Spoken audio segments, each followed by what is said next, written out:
Israel ने आज सुबह और कल रात गजा में इस हफ्ते की सबसे भारी बमबारी की। इजरायली वायुसेना के अलावा नौसेना ने भी गजा पर तीखा हमला किया।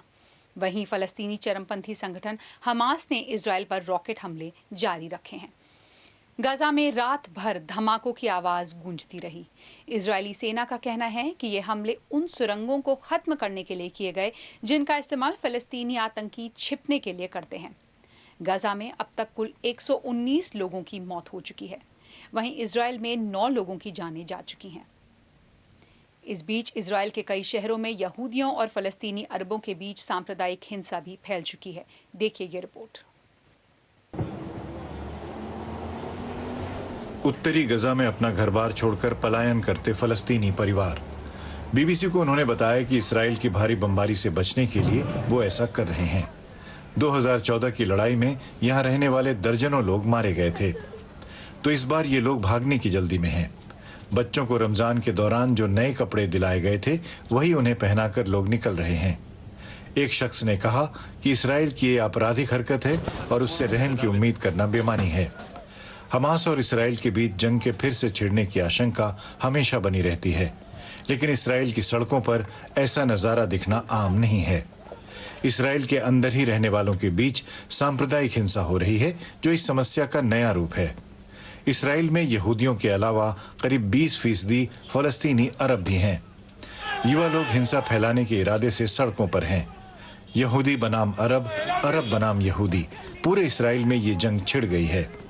इसराइली राष्ट्रपति ने चेतावनी दी है कि देश में गृह युद्ध जैसे हालात बनना हर कीमत में रोका जाना चाहिए।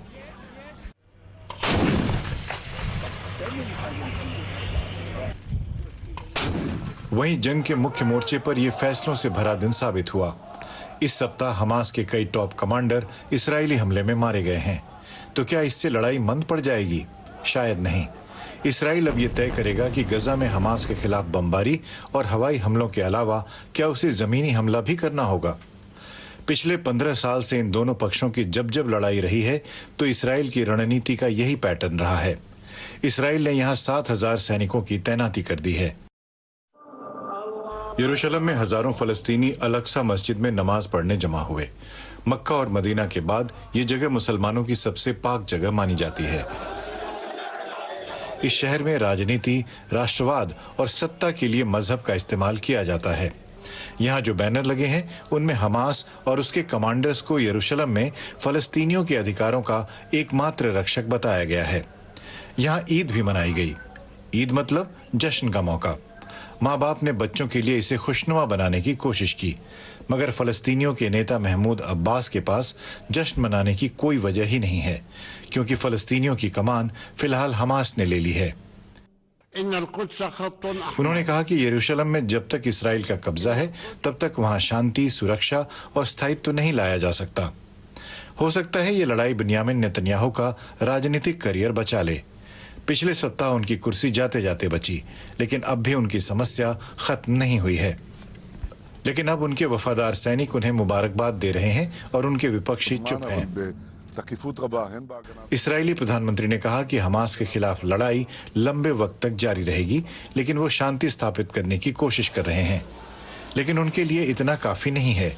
ये सब खत्म करने के लिए उन्हें बहुत कुछ करना होगा।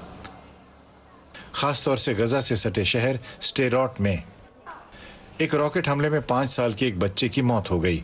उसके पड़ोसियों में बहुत गुस्सा है।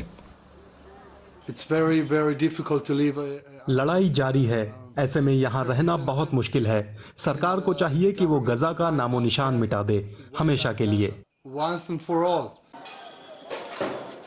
पूरे इसराइल में और उसके कब्जे वाले आसपास के क्षेत्र में पूरे सप्ताह हिंसा का बोलबाला रहा। ये वेस्ट बैंक का शहर हेब्रोन है। युवा फलस्तीनी और इसराइली एक दूसरे से भिड़ रहे हैं। अपने अपने नेताओं की नाकामयाबी का खामियाजा भुगतने को मजबूर एक और पीढ़ी।